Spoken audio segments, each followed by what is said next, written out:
All right, welcome everyone. Worship stream day one. We're so excited.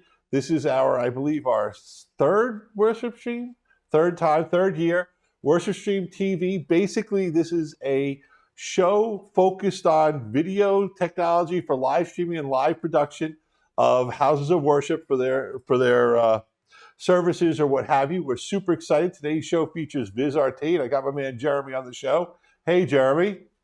Hi, Gary. Nice to be here. Now, I'm cheating. I'm on a virtual set that's in a church, but you, my friend, are actually in your church operating the Viz TriCaster that you use to produce shows for your church. And even cooler is, who are the guys operating the TriCaster on this show, my man?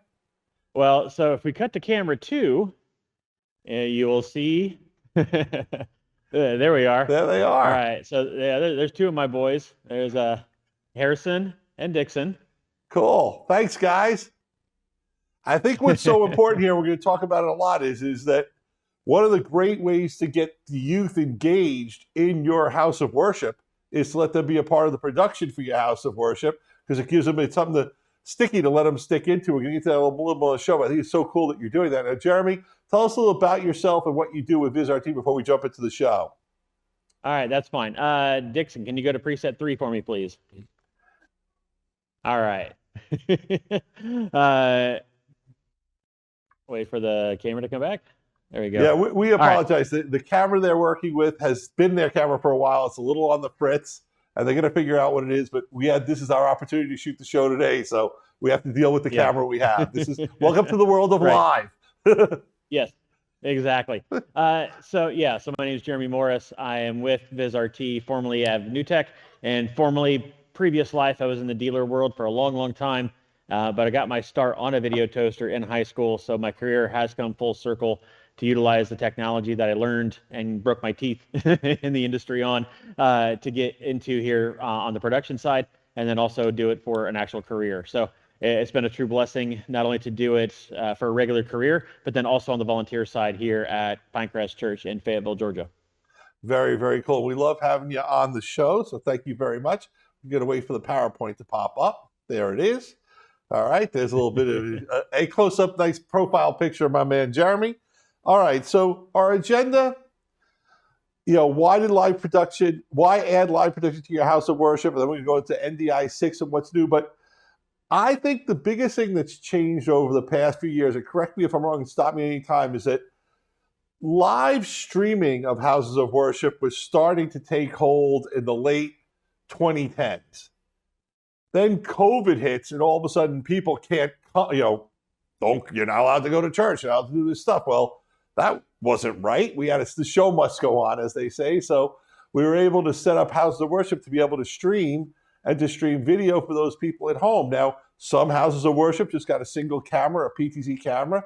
Others tapped into understanding they can still produce a show, because while you couldn't load the pews with people, you certainly could have people in the back producing some stuff, a couple of people on the stage, as long as everyone was 6+ feet. I'm bringing back nightmares, I'm sorry, but that's where we were. So a lot of houses of worship really jumped on using a TriCaster to stream. As people started to come in, they kept streaming, and they've done that well. But now I think what's happened is a lot of houses of worship have realized that a service, a church service, temple, whatever it is really an event. So why not start producing it more like a live event to make it something people want to come and be a part of even more? So what I'm trying to say is that this technology that we're going to talk about isn't just for streaming to people at home who can't come in, but it's actually now putting more fannies in the seats, because we're making it a more fun, more interactive, more visually enhanced show. So take it away, and also, if you could, show us the wide angle of where you are, as opposed to just the close-up. Yeah, so Dixon, go to preset 1 for me. All right, so since I have my kids running everything, so now you see where we are on the stage here at Pinecrest Church. A lot of it, like you said, Gary, is how do we bring folks back into service? We will make it engaging to be a part of, but then also for those folks that may be traveling or they're homebound or things like that, how do you still enjoy that service from home and still feel a part of the congregation? So a lot of times where you just have that one camera or just have that background shot, or it's an iPhone, or whatever you're doing on the worship side, sometimes it's not really quite engaging. It doesn't capture the attention, or the audio is bad, or things like that.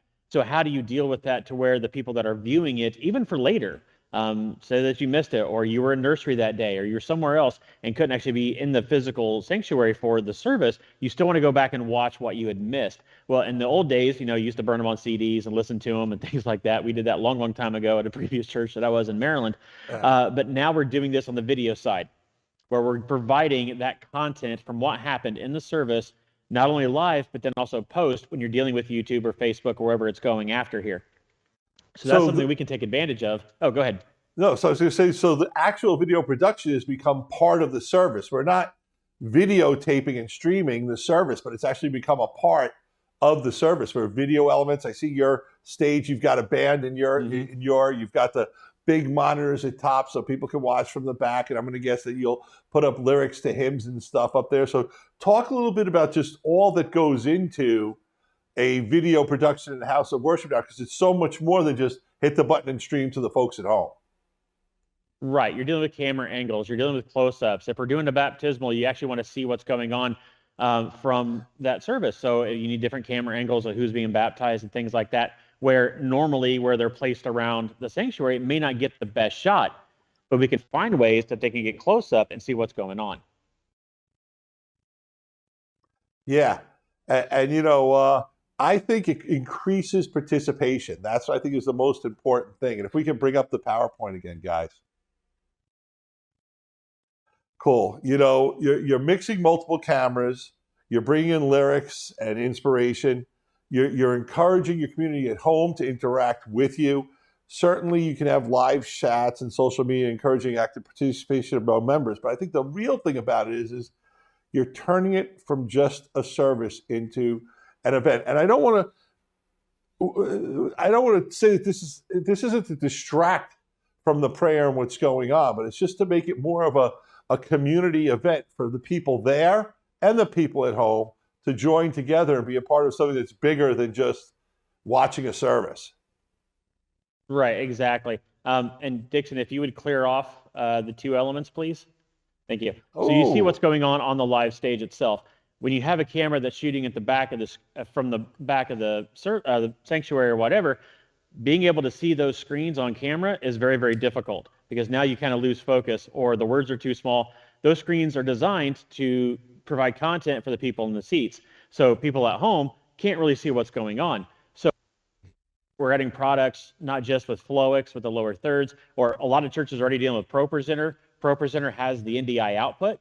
So we can take the NDI output from whatever they're feeding to the screens and feed that to a lower third or some other type of image. But now we take it a step further with our Virtual Studio Go product. So Dixon, if you were to bring back up those two elements, you will see that those two graphics popped up virtually. Now it's the same content that you see over here, over this shoulder, that's going up to the screen. I have it in this monitor here. So if Dixon were to go to the camera 2 preset, you see it stays and tracks with the camera. So as I'm moving around, the elements will then follow how we're doing it. So it's more than just having a lower third. It's now we're getting into that augmented reality where I can still be interactive with folks. And if you add that with what we're doing inside Flowix with the two screens experience, now we can provide content. We can have questions and answer sessions going on virtually from the graphic content that we're providing. So we're adding a whole lot of other elements that were usually for high-end broadcast.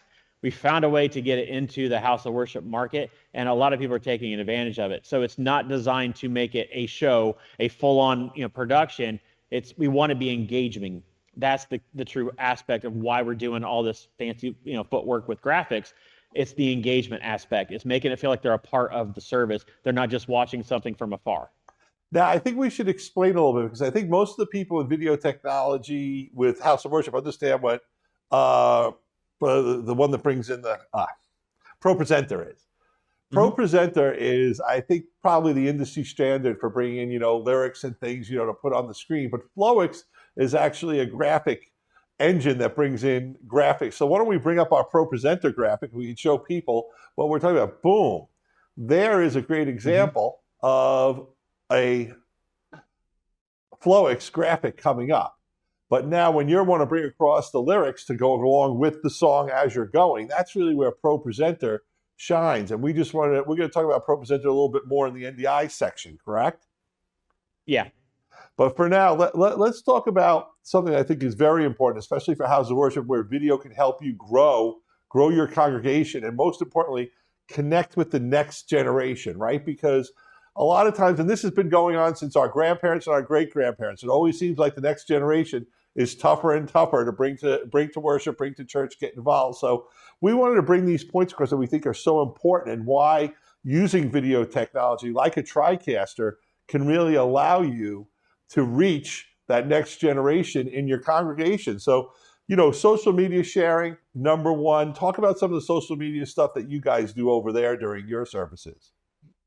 So one thing that we can deal with in the live aspect of it when we're going live to YouTube or Facebook is actually be able to read the comments. So those can come back in through a wide variety of systems. So with Flowix, we actually have the social media integration, so we can actually see what's going on. So even though we're not taking those comments to air, we're at least paying attention to them. It's like, oh, hey, the audio doesn't sound this great, or hey, so-and-so is watching from afar. Well, we can take notes of that. So now our leadership can then deal with, okay, so-and-so was watching it at this time because they've been traveling, or they didn't come today, but we see that they're on the live stream. So now we have a reason to reach back out to them. So there's a lot of different things that you can do with social media that may not be live. It's kind of interesting how you're taking advantage of that capability, because we see what's going on, we have that feedback, and we can adjust and deal with it appropriately. And so that's another great way of utilizing those social media integrations with our graphics programs and things like that. Or if we're doing something like you mentioned, the youth group, if we're doing a youth event, in fact, there are several that are coming up this summer that I know of that are distance learning type events. Oh, where cool. You have multi-site campuses that are watching that live stream. Well, we have a way to engage with that now. So if you have a multi-site youth event that's going on, they can be interactive with each other. And you add in that graphic component of, okay, who's going to answer the question of what versus what's the location first, or how many people think this, that, and the other. So now we can see the voting engagement, and that can come up across the screen as well. So that takes that whole new engagement of outreach to a completely different level when you're dealing with that graphic content, especially with the youth that are so used to seeing everything on the screen at all times, and being able to engage with that immediately and have that immediate feedback. Now we have the tools to do that. So, well, yes, we can still deal in a traditional congregational sense, but we can find ways to then interact with the youth at their level with the technology that they're used to already using.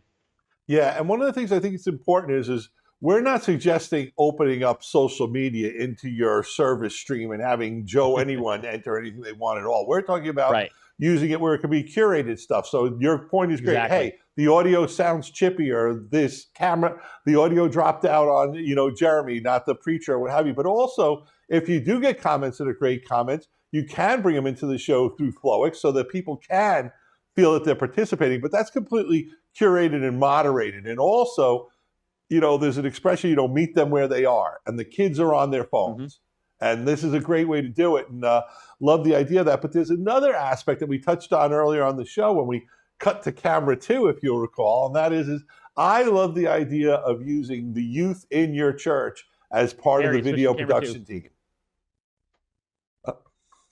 There they are.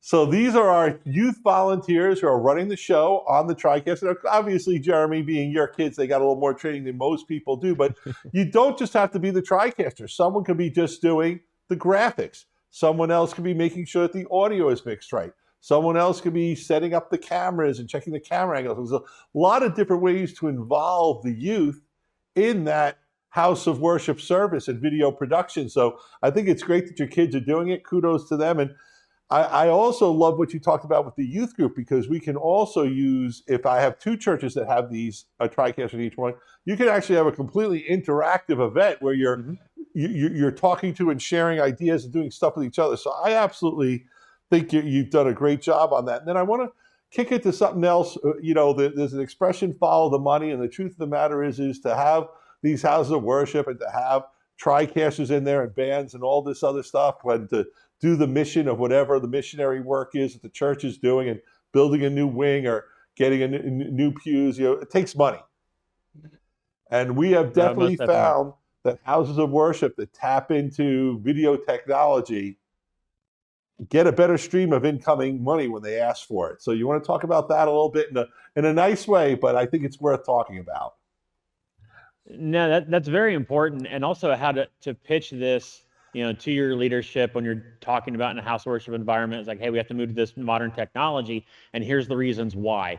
And again, it's usually capital expenditure, and I sat on deacon boards, and so I've been through all this. I know how this works. uh, but you're talking about outreach and communal growth, and the idea is you're growing the body, and you're dealing with whatever's going on outside the church as well as inside. But when you're dealing with folks that are traveling, or they've got family, or people have moved away but still want to have a connection back to their home church, or mission fields, you mentioned that before, we have that interaction capability. So if I want to bring someone in from Zoom or whatever to talk during service, say, hey, I'm in Mission Field Live, we're just going to say hi, we can set that up and do that as well through our systems. And so it goes back to that interactivity, and now we start to grow, and we see how the entire congregation can now start to expand, not just from inside the church, but also from outside.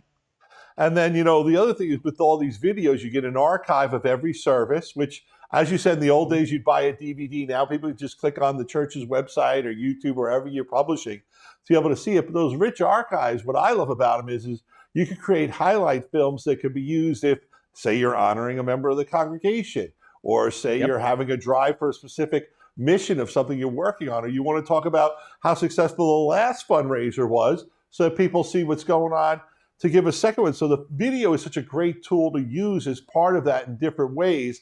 And it's more than just a link to a website. It's more than just, posting the 800 number. It's really making people want, to participate and give. And I think the best example I use is kind of like what the public broadcasting stations will do, where, they'll integrate that drive using video from different stuff.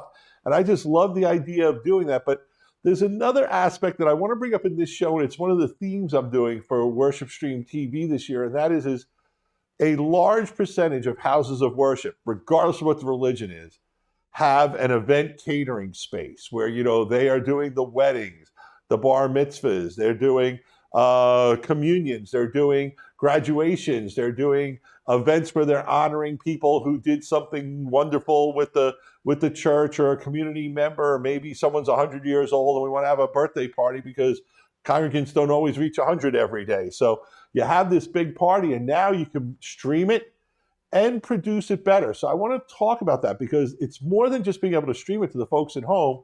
You can actually enhance your production in that space using that same TriCast you're using to produce the services. You can just move the cameras over or put some PTZ cameras in that space. And now, boom, you could be shooting video from that space to either archive the honoree, or as a package that you're enhancing to the DJs or who's ever working your event. And then you can even dress it up and maybe put some screens like those monitors, or maybe an LED video wall back there. And now your event space becomes a premium space where maybe you're even renting it out to people who are the local corporations who just want to do a sales kickoff or something. And to me, that's a great way to get a revenue stream that right now is it's out there, but it's going to other places. Why not have it come to the church, right? Right. It's a great way to take advantage of that. And we even talk about that streaming side of it. This actually happened twice in this in 2024, where we had to live stream 2 funerals because there were family members that could not travel. And so we set up a private live event just for them to watch it remotely. And so we did have everything set up to do the live stream of the funeral service. So there's a lot of different ways you can still take advantage of what you have inside the building to benefit others. So not think about, oh, we're doing it to generate money. We're doing it to help somebody. So if you approach it from that angle, well, yes, you can accept, donations or whatever for that certain event. And I'm not trying to make it seem like it's a money grab or whatever, but you're taking advantage of the technology to help other people that, for whatever reason couldn't be to the service. We have a wedding coming up that I know we're going to be doing a private live stream from that as well, because people couldn't travel for various reasons. So a lot of times it's just like, hey, wait a minute, we have this is going on. Can we still do an outreach for other folks? Yeah, and we've seen that too. You brought something up, and it's a little morbid, but I'm going to go into your funeral homes have really jumped on live streaming and video production because, think about it. It's a multi-camera shoot. We just don't want to see, there might be 2 pulpits in the funeral home. We don't just see those people speaking. We want to see the loved ones, Right. If it's an open casket, you maybe want to show what's through the open casket. But I'm just saying it's not produced with a whole lot of flair and fun, but that's really so that those people who can't be there can feel like they're participating and honoring the person who passed. And we have seen a lot of adoption in funeral homes. It's just a side on this conversation. But let's get back to something a little bit more fun and a little more exciting. Let's talk a little bit of technology now. I think we hit on how video can benefit houses of worship. Now let's talk about a video technology that's really helping houses of worship, and that's NDI. And now I want to give a brief explanation of NDI, and you can jump on it a little more, but why I think it's so important for houses of worship. NDI is a technology was invented 5 years ago plus by Dr. Cross, who was back then was the CEO of New Tech before they got bought by Vizrt. But the cool thing about NDI is it uses your standard Ethernet networking that's in your building, Cab 6, Cab 5 power, Cab 6 cabling, and on that cabling, you get two-way transmission. I can take a PTZ camera and have the video go back to the TriCaster. And I can also control that TriCaster, do tally, bring in audio, all kinds of things back and forth. So it's a two-way communication. All devices on the network see each other. It incorporates PoE, which I love, because a lot of times if you have a historic, older church, you don't want to be running, electrical drops in order to put a camera in. But putting a low voltage PoE that's running, outside of a wall isn't so difficult to do and still can be made to look very neat. So I love that. So that's my brief pitch on NDI for houses of worship. Did I miss anything, Jeremy? You said quite a bit. A lot of things I was going to touch on because, you can utilize that network technology for overflow. If you've got multiple spaces in the room or in the building where you can move cameras around or even displays going the other direction. If you think about overflow, a lot of times we run into this where you're doing the live stream of the service and the nursery, the cry room, the overflow, the youth space or whatever is trying to watch the same service, but they're watching it on the YouTube feed that's about 35 to 45 seconds late. Right. So they're way behind hearing what's going on. And so you got a lot of different audio sounds going on within the building. So if you take the NDI output and move that through, now you have close to real time going to that monitor. And so you can see and participate with everything going on live inside the sanctuary at the same time. And so you think about overflow between a local space, but also if you're going between campuses. Now you're talking about multi-site and how you're growing that way. You can utilize NDI across public internet now with NDI Bridge. And now you can take advantage of that multi-site interaction or have one live broadcast, but then you're sending feeds other places at the same time. And another thing about NDI, especially NDI 6 and 6.1, is that you're dealing with NDI on the audio side. In fact, that's kind of how you're hearing me right now. We're taking advantage of the NDI audio. So a lot of cool tools are available now in that protocol and in that ecosystem to allow you to grow and expand and be very flexible and what's ever going on in your service, but also very cost effective because you're not having to rip everything out and start over or pulling very expensive RG6 cable every which way. I can utilize standard Cat6 cabling now, and you get power over Ethernet switches, and you can plug in anything you want to all over. And you hit on a good point with the old historic buildings. We've seen that a lot. And so now we've got PoE on these cameras. So now all I have to do is hang that camera and run one Cat6 cable. So now I have my power, my video, and control all over one network jack that I can move around when necessary or have a very low profile installation where I didn't have to pull a whole lot of electrical, a whole lot of cabling into a certain spot. And then I've got, Panduit or whatever running up and down the wall. Yep. Now it's nice and neat from one cable. Now, there's two main new features of NDI 6.1 that I want to touch on. The first one is HDR versus SDR. And I know this applies far more for, I'm going to say, sports than it does for house of worship, but I still think it's important to talk about. And that is if you remember pre the pandemic, when we'd go to buy a TV, there were 4K TVs, and they had this UHD thing, which was the advanced color space. And what the demo used to be is they'd show you an HD image with HDR versus a 4K SDR, and then you'd be like, wow, I can't really tell the difference. And they'd put on the 4K HDR and turn it up to 11. Everything was gorgeous. And I know for older guys like me with my eyes, I see better color definition than necessarily actual definition. So for me, HDR always looks better. Where I think it's cool for houses of worship is as you get into stuff that you're getting into, first of all, the stained glass windows in the background pop much better. Mm-hmm. Houses of worship have what I'd say nominally acceptable lighting at best for video production, to give it, a nice term. And, you don't usually, things tend to wash out and not look as good. So by going to HDR, it's a great opportunity to make things pop a little bit better. And I know a lot of houses of worship put cameras in just during the pandemic and got whatever they could get. And most of that was HD. And I really think it's time for the churches to start thinking about those who are really producing a lot of content. I'm sorry, I got like a cramp in my hand. That's why I'm doing this. A lot of content to jump up to HDR, 4K HDR, and start replacing those older cameras, because especially within the TV monitors within the church, they're 4K. The overflow monitors are going to be 4K. We're not necessarily streaming 4K yet, but we're really getting close to it. So talk about HDR a little bit, and then we'll jump into the next category. Yeah, so HDR is one of those fancy buzzwords in the industry that's more of a marketing term than technology, it seems, in a lot of applications, because there's so many variations of HDR. You want to make sure that stuff is compatible with each other. So that's the first thing if you want to go down that rabbit hole. But you touched on a lot of things when you're talking about older cameras and different church environments.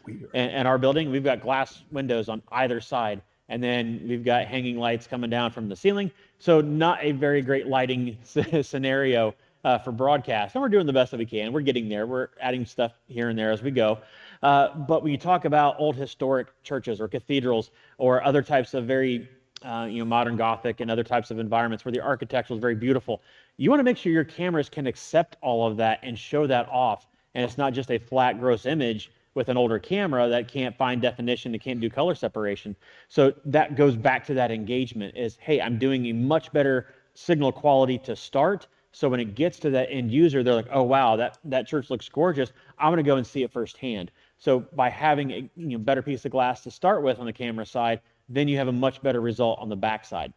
But I think I hear what you're saying is that not all HDR is created equally. So if you're going to go to HDR, you definitely want to be consulting with your local integration salesperson, dealer, so that they can help you match and get gear that works together, because it's one of those labels that isn't an automatic slam dunk, but with a little bit of help and a little bit of guidance, you'll have a great transition to HDR. So one of the other things I think is interesting about HDR that I think is exciting is the enhanced alpha channel, because as we were talking about earlier, alpha channel is how Pro Presenter gets brought in to your worship ceremony. So now you can bring it in super perfectly via NDI, which means all you just need is a laptop running it that's plugged into the network. It can even be Wi-Fi, correct?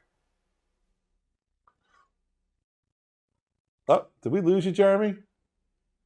All right, I think we may have lost Jeremy freezing there. That's okay. We're going to bring him back as best as we can. The next section we were going to go into is on WAN connectivity. That's NDI bridge for hardware, and that's the ability to bring in people from different areas to come in. So what I'm going to do is we're going to take a quick pause now, and we're going to come right back, and hopefully we're going to have Jeremy live again. So give us a moment while we pause for this technical thing. Live stuff happens. So guys, let me bring you up to speed on what we found that just happened. This wasn't an internet connectivity problem. They actually lost power at the church that Jeremy's at. So when you're at a church, unfortunately, the power you get is what you get, and you don't get upset. But it is important to have as best power you can, power backups and stuff like that. But still, in the world of live, whatever the event is, poop happens. Stuff happens that you don't want. So Jeremy, we brought him into the show now via his phone, I believe, correct? Yes. So we're going to keep you on the phone when we talk about WAN connectivity, because that was something we wanted to talk about for the houses of worship a little bit, but not that much. And I have to go full screen. Hold on. Slideshow from current slide. Don't you just love live? So WAN connectivity is actually something that Jeremy was talking about earlier, and that's the ability that now, it used to be we could only bring in cameras within our own facility that were hardwired with HDMI or SDI. Then we got to NDI, and that allowed us to bring in cameras and sources from anywhere within the network. Well, with NDI 6, now we can bring in other instances of NDI anywhere over the world, bridge them together with something called NDI Bridge. So why don't you talk about NDI Bridge a little briefly for those churches who do have multiple campuses, or maybe you're a church that's one of many churches related to a diocese or some other kind of, a bigger umbrella and how you can bring all your houses of worship together. And it doesn't have to be every time, but when you want to, you can. It's really easy if everyone's using a TriCaster. Right, exactly, because you can put a camera in certain spaces and just bring that camera back as an input back into the TriCaster. So the control room doesn't move, the control room doesn't change, but you're adding more remote locations and edge devices at different spots. So now you can take advantage of multi-site without the extra cost of an MLPS network or dedicated fiber or things like that. You're traversing public internet, just Cool. like normal people do. But with NDI Bridge, it's an encryption signal. So now you don't have to worry about it getting stepped on or getting intercepted by anybody or having someone join that you don't want. So that's something that we can take advantage of with NDI Bridge. Now, one of the interesting things with the latest version of NDI6 is there's actually PTZ cameras coming out now that you can set up to be able to, let's say, call home to your house of worship. So if you had someone who maybe was on a mission overseas, you could send them that PTZ camera. They could plug it in, and now you could just bring them into the show without any additional equipment, correct? I mean, they'd have to have a good, internet connection, but that's all you need. Right, and there's with that bridge connectivity, they go right back to your local location. That removes the need for doing third-party applications like Zoom and Teams. While they're fantastic and they do a great job, but for a lot of applications, they want that direct connection and not have to rely on other edge devices. So now you're just talking about one signal that's coming from one camera that we embed the audio into the camera. That our camera's already set up for that, and so now that is the long haul going back to the TriCaster. And So going NDI across the world, NDI across the 5 globe. kind of started it, but we needed a computer. With NDI 6, we just need a device with the NDI 6 bridge enabled, and it could just attach to the internet, talk to our system, and boom, we're bringing someone in, which I think is just so incredibly cool. I just can't get over that. So this was a phenomenal show. I want to thank you very, very much. I think we learned a lot. Thank you for participating in Worship Stream. A few more days to still go. Jeremy, this was fantastic.